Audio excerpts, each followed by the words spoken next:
Manager of Community Outreach. I'm Mike Clark, Manager of Public Relations and Fund Development for the Windsor-Essex Children's Aid Society. And I'm really thrilled to have our guests with us today, Sam Martin from the Fortis Group and Jaiden, who works for us here at the Windsor-Essex Children's Aid Society. And maybe both of you can just introduce yourselves a little bit more. Jaiden, starting with you. So I'm Jaiden, a recent graduate from Trent University, Bachelor's of Social Work program.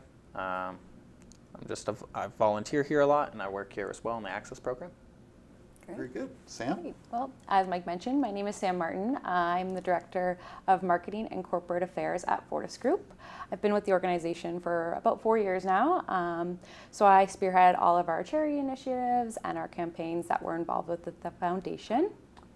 Yeah, great. Good to have you both.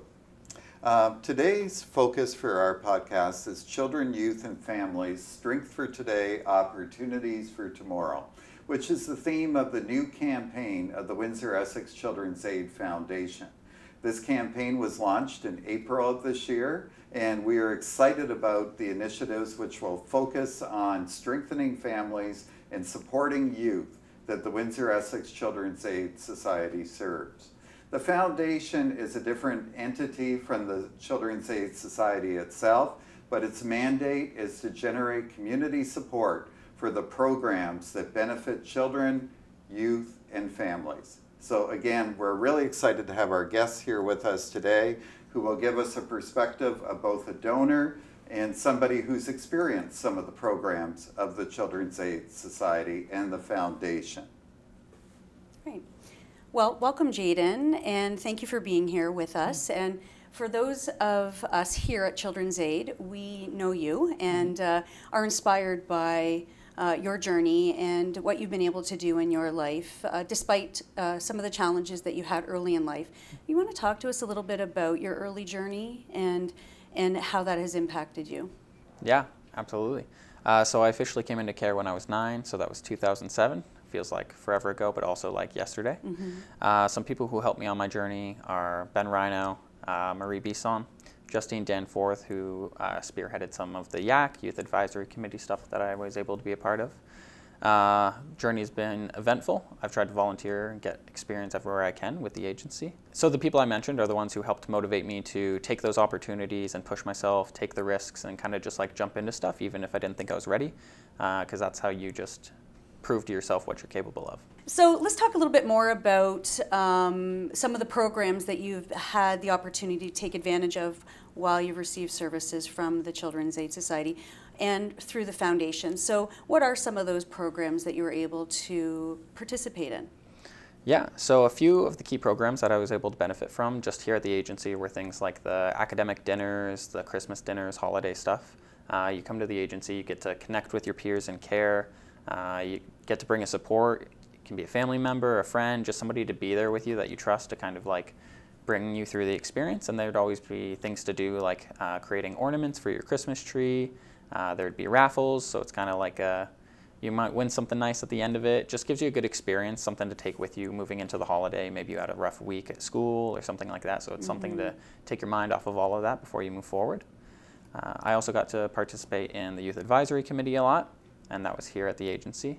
That's also just connecting with peers somewhat younger, and you go out into the community, you go to dinners and learn proper etiquette when you're eating at a restaurant, whether it's fancy or just mid-range. You get to walk around, talk with them, get to know their experience and their journey in care and kind of just compare who you are and who they are, and you might make some cool friendships or just learn something about other people's experiences. We would also do things like go to baseball games, created opportunities that we might not have elsewhere being in care. I remember the one time we went up into like a special room and there was like food and drinks and it was like unlimited soda, which is like awesome for kids. Right. And it was just an overall good experience. And you've been to summer camp and you've been a recipient of the holiday program as well. You want to talk about those experiences? Yeah, the summer camp was awesome. I went for like a week at a time. And it just like, it takes you out of your current social situation and puts you in a new situation. One where there's always activities to keep you busy, so you're not overthinking anything. You're not thinking about problems at home or school or just the stresses of everyday life. You get to like do slip and slides and play basketball and capture the flag, and it's just nonstop fun when you go. And then you also get to sleep there and experience what it's like to be in a safe place while having fun instead of worrying about everything that we worry about being kids in care. Yeah, for sure. Thank you. Okay.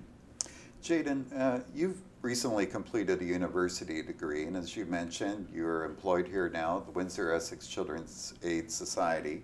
So what was university life like, and how did you choose the course to study and the career that you're pursuing? Yeah, university life was pretty good. I actually started off at St. Clair College in the Child and Youth Care program. I also applied for Police Foundations at Humber.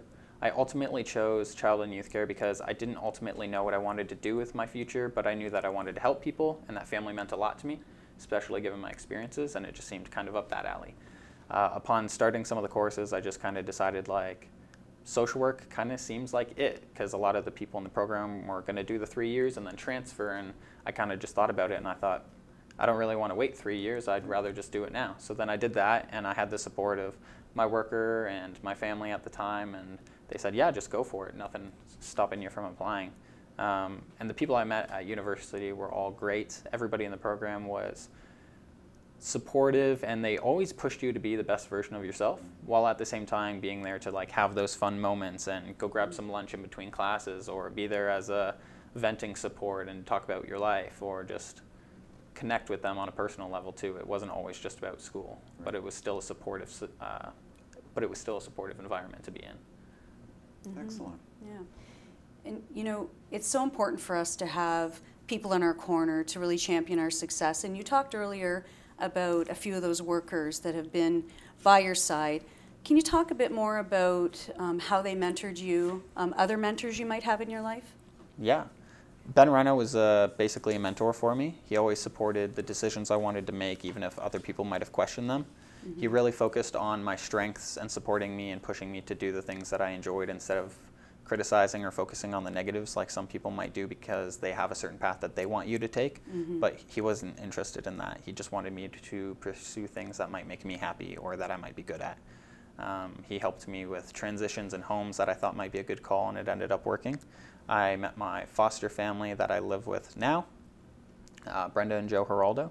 They've been amazing. I met them when I first went into care. I became friends with Cameron and kind of just built that relationship from there, and Ben just always supported hanging out with them. He knew that they were good people, good supports, good mentors themselves. They both work really hard the same way that Ben does, always going above and beyond. I'd say all three of those people are probably my biggest reasons for being where I am and being the person that I am today.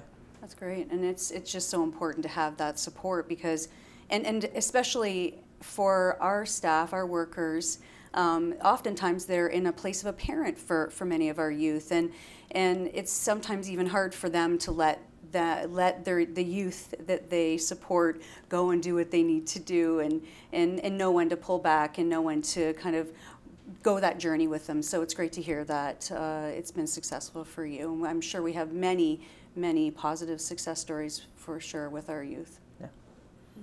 Okay, Sam, Yes. turning tables to you. Great to have you with us today.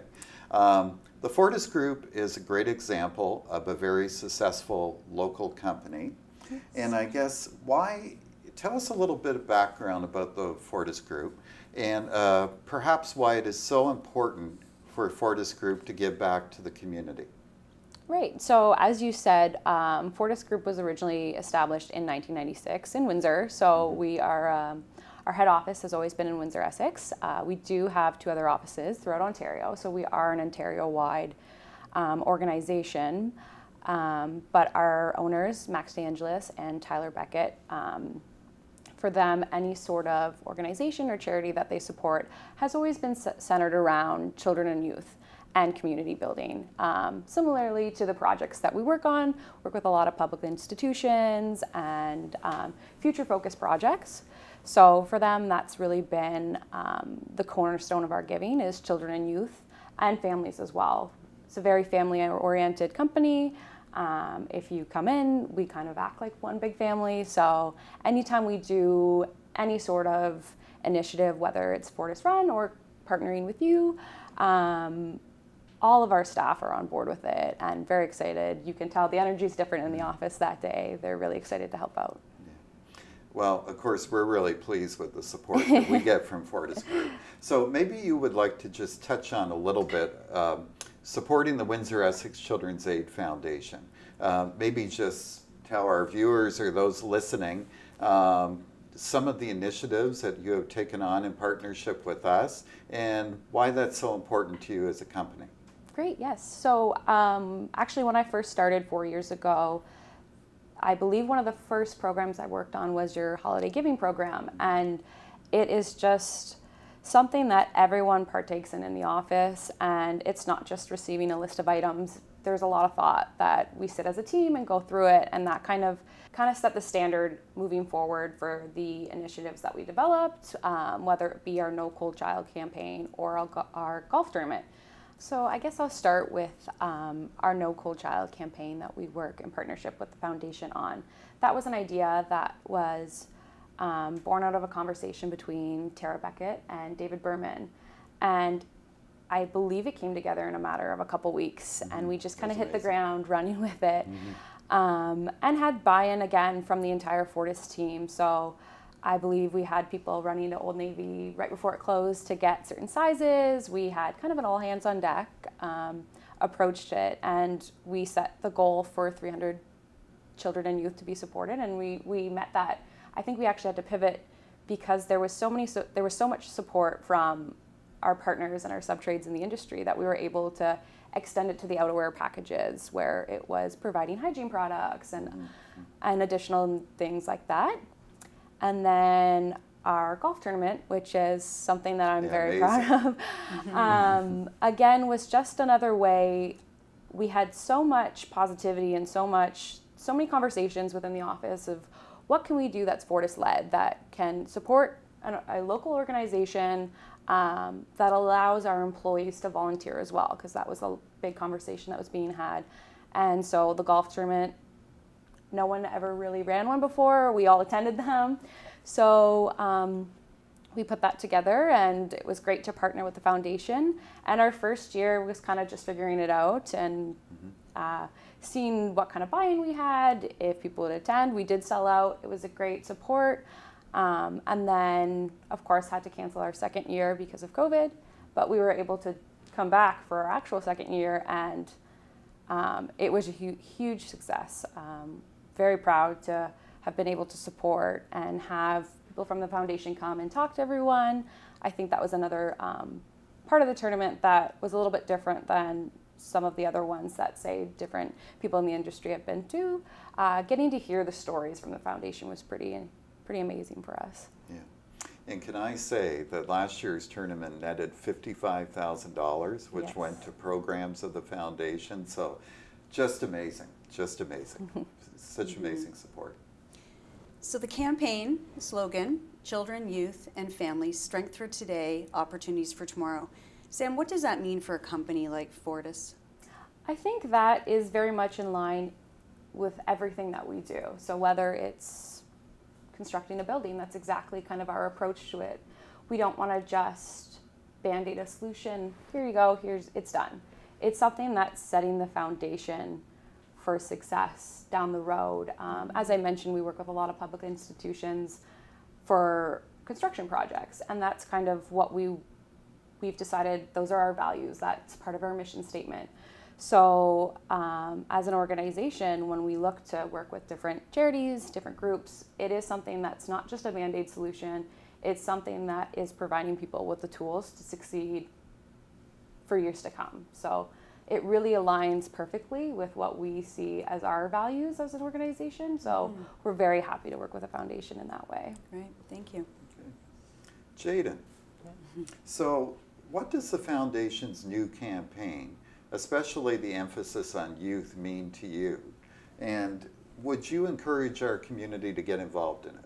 So I believe the emphasis on youth is key to the success in building better communities and strengthening families. When you watch movies, you see the picture-perfect family. You know, they eat breakfast together, they go to school, the kids get good grades, they have recess with their friends, they have a great time. And then after school, they go to programs like soccer or robotics, whatever their hobbies are, gymnastics even, pottery making. point is they go out into the communities, they meet peers, friends, build relationships, and then they go home. And they have that time away from home, and then when they get there, they work on family time, and they have dinner together, they talk about their day. I feel like in order to achieve those things, children need these opportunities to do normal kid things, you know? They need to be creative, they need to wonder, feel curious, feel safe. I feel like opportunities to go to camps and meet strangers and become their friends and learn that there are good people out there. The opportunities to go into the community and have like a fancy meal and just learn proper etiquette so that when you go on your first date, you don't feel silly. I feel like all those things add to the proper development of children, especially children in care. And for that reason, I would strongly emphasize and support the community getting involved with things like this program and even other programs, because the children are our future. We were all children at some point. We had good role models, especially me, myself, and we should be able to give that back to the future generation. What a great answer. Thank you. And Jaiden, as a youth who's aged out of child welfare care, you know that youth face particular challenges and as they face their independence and sometimes really feel left to be on their own, right? What advice would you give young people who are facing the similar experience? Yeah. Honestly, I would just say, like, you will be okay. You're gonna do great. You're not alone. It may feel like you're taking on all of this responsibility, but the reality is there are more supports out there. There's help. There are people who want to be by your side. So it's just making sure that you acknowledge those opportunities and take advantage of them while they're there. And at the end of the day, the difference between being younger and in the position that you're in now, aging out per se, is that you have control. You can do the things that you've always wanted to do. You can focus on the things you've always wanted to focus on. Develop a new hobby that maybe you didn't have time for when you were in high school, or connect with those friends that you kind of lost touch with because you may have moved homes or moved families around and stuff like that. At the end of the day, you're in a better position now than you've probably ever been. So just go for it. Take the risks, take the opportunities, and just never say no to an opportunity, because the worst thing that can happen is it doesn't work out. But what if it does? Very inspiring, and I'm sure you didn't always feel that way about your experience. So knowing that there's hope and giving that hope to other youth, I think, is just such an important message that you're leaving everyone with today. Thank you. Sam, I know today there's probably a great deal of accountability by corporations such as yours and individuals even that give to charities. So I guess as a company that really does give back to the community, what do you look for in terms of feedback or some sort of measurements in terms of what the charity does with the proceeds that you're able to contribute? Yeah, so I would say firstly,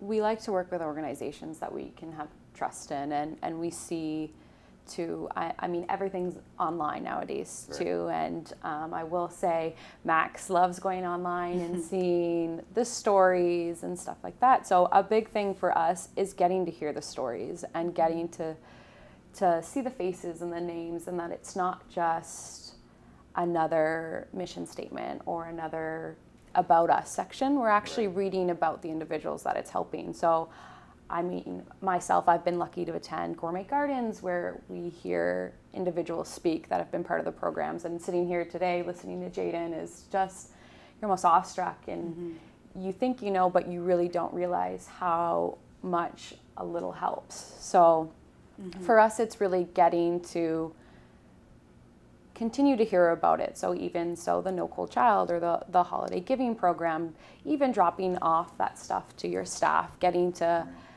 meet the individuals that are helping the community and helping these children and youth and the families is really, it's an added benefit that we don't often get to see. It's never expected by any means. We understand there's always more work to do than telling the stories. So for us, getting to hear that and hear stories like Jaiden and realize it's absolutely incredible what the foundation is doing. So that would probably be the main thing for us, I would say. Okay. So to sum it up, How does it feel to make a difference for others in Windsor-Essex? It's a big question. I would say I consider myself very lucky to work for an organization like Fortis Group, where we have the opportunities to dedicate so much time to helping others. And it really is, it's an incredible feeling knowing that all that work and that effort that you're putting in is actually helping someone. It goes beyond just, hey, I had to work really late that night and that was for a good reason. It's not just to get out a few emails. This was actually helping someone. And then I would also say it's extremely motivating. So, okay, we did this year, what's next? So I think that's always kind of the saying that we have is what's next? Right. Like what can we do now to help and to continue to grow with whether it's the No Cold Child campaign or a golf tournament, like not just being satisfied with that was very successful, great, let's just do the same thing. It's growing it each year and getting more support for it. Thank you. Jaiden, do you have any hopes and dreams for the future? One day I just want to be able to provide what was given to me, be like a mentor to somebody, be a mentor to somebody, always put in more effort than is expected, you know, show them that you're actually there. It's not just your job, you care. Like you said, it's more than just pushing emails or saying something because it's your role or your duty to do that. I want to make a meaningful difference, not just for one life, but as many as possible. So That's great. Thank you so much. And I think to sort of sum it up, you know, Jaiden, we can say how proud we are of you. And, you know, you're a great example of somebody that's sort of embraced some of the programs that the foundation offers, but also has looked ahead to really what you want your future to be. So I think you'll someday be a great role model, if you aren't now, for some of those youth that are coming behind you. And Sam, again, what a wonderful example of a donor and somebody that supports our foundation programs and allows for those programs to happen. So people like Jaiden and some of our other children, youth, and our families really benefit from the proceeds that you're able to support us with. So as we mentioned today, this is all about our new campaign, about our foundation's new campaign, Children, Youth, and Families, Strength for Today, Opportunities for Tomorrow. And what we have to offer here is our Case for Support booklet, which just provides you with a snapshot of some of the programs that you can support. The anchor programs, there's kits in there that can be personalized for youth, for families, for different events, for youth moving out on their own, all sorts of various reasons, plus our traditional foundation programs such as holiday program, backpacks, summer camp, and bursaries. So if you would like a copy of this or if you would like to look at it, you can go to our website at wcaf.on.ca, and if you would like to speak about this, any of us would be more than happy to talk to you at any time. So anyhow, this is going to be a great campaign. It's $1.5 million over 3 years, and we're very happy to share this message with our community. Thank you for joining us, and we look forward to having you next time.